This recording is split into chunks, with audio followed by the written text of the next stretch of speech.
त्या सदस्यांनी या नाचणे गावाचा सर्वांगीण विकास झाला पाहिजे म्हणून एक रोडमॅप तयार केला आणि त्या पद्धतीने कामकाज करण्याचं काम आज नाचणे ग्रामपंचायतीच्या माध्यमातून होते.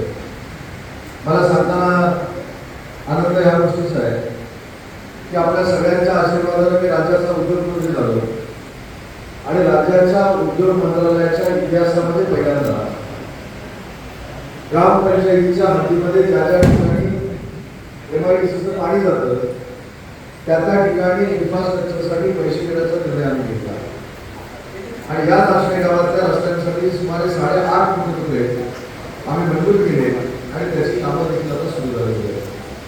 हायवेचं काम देखील सुरू झालंय, कॉन्क्रिटीकरणाचं काम सुरू झालंय. ते काम सुरू केल्यानंतर काही लोकांनी टीका केली की आताच कामकाज सुरू झालंय. पावसानंतर पाऊस गेल्यानंतर अनेक विकासाची कामं सुरू होतात, त्याच्यातलाच तो भाग होता आणि आपण वर्षानुवर्ष बघितलंय की तो जो रस्ता आहे तो पाऊस पडल्यानंतर त्याच्यावर खड्डे पडतात. खड्डे पडल्यानंतर दर 2 वर्षांना आपण त्याच्यावर डांबरीकरण करतो, पुन्हा 2 वर्षांना त्याचं काम निघतं आणि मग ते काम निघाल्यानंतर पुन्हा ठिकाणी होतं. परंतु आता नाचणा मुख्य रस्ता जो कॉन्क्रीटचा केलेला आहे, आता संदीप शेठ त्याच्यावर 20 वर्ष खड्डे पडणार नाही याची जबाबदारी महाराष्ट्र शासनाने घेतली, महायुतीच्या सरकारने घेतली आणि करोडो रुपये खर्च करून आज आपण तो कॉन्क्रीटचा रस्ता करतो. नाचणे गावात असं नवीन रत्नागिरी आहे आणि या नवीन रत्नागिरीच्या निमित्तानं तुमच्या सगळ्याच गोष्टी सुखकर असल्या पाहिजे, विकासाची कामं अतिशय चांगल्या पद्धतीने झाली पाहिजे. म्हणून 34 गावाची 152 कोटी रुपये खर्च करून एक नळपाणी योजना होते, ती विशेषतः महिला भगिनीला शब्द देतो. 1 वर्षानंतर त्या नाचणे गावामध्ये 24/7 म्हणजे 24 तास पाण्याची उपलब्धता माझ्या महिला भगिनींसाठी असते. महिलांसाठी तर राज्य शासनानं माझी लाडकी बहीण योजना आणली. त्या नाचण्यामध्ये 2000 महिला भगिनींना त्याचा फायदा झाला. जर महिला भगिनींना अत्यंत ठरवलं आणि 20 तारखेला सकाळी 7 वाजता 2000 महिला जर मतदानाला बाहेर पडल्या आणि त्या सगळ्यांनी जर तुमच्या भावाला मतदान केलं तर काही लोक भविष्यामध्ये फॉर्म वाढवणार त्याची परिस्थिती आहे. काही लोकांना निवडणूक लढण्याची फारच इच्छा आहे. मला हे आम्हाला कळत नाही किती अवस्था झाली.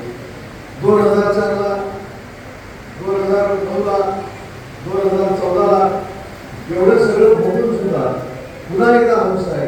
पण मला खात्री आहे की तुमच्या आशीर्वादानं उदय सामंतांना जिंकायची सवय आहे आणि जे 2 नंबरचे उमेदवार आहेत त्यांना कायमस्वरूपी पडायची सवय आहे आणि हे नियतीचे संकेत आहे.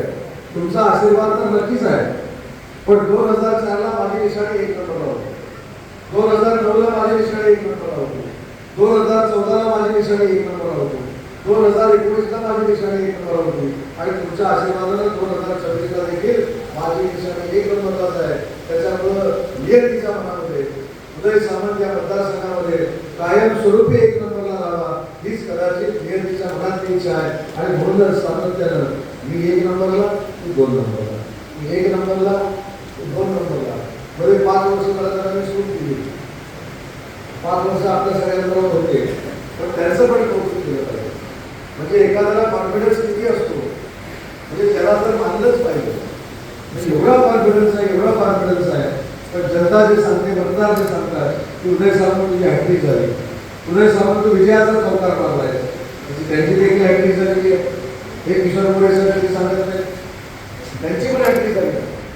जशी माझी विजयाची हॅट्रिक झाली तशी त्यांची पराभवाची हॅट्रिक झाली आणि आता त्याला पण चौकार मारायचा आहे, तो म्हणजे पराभवाचा चौकार मारायचा आहे. आणि मी खात्रीला एक सांगतो की तुमच्या आशीर्वादानं पुन्हा एकदा या मतदारसंघातनं 1.25 लाखाचं लीड घेतल्याशिवाय उदय सामंत शांत बसणार नाही हा आपल्याला दिला.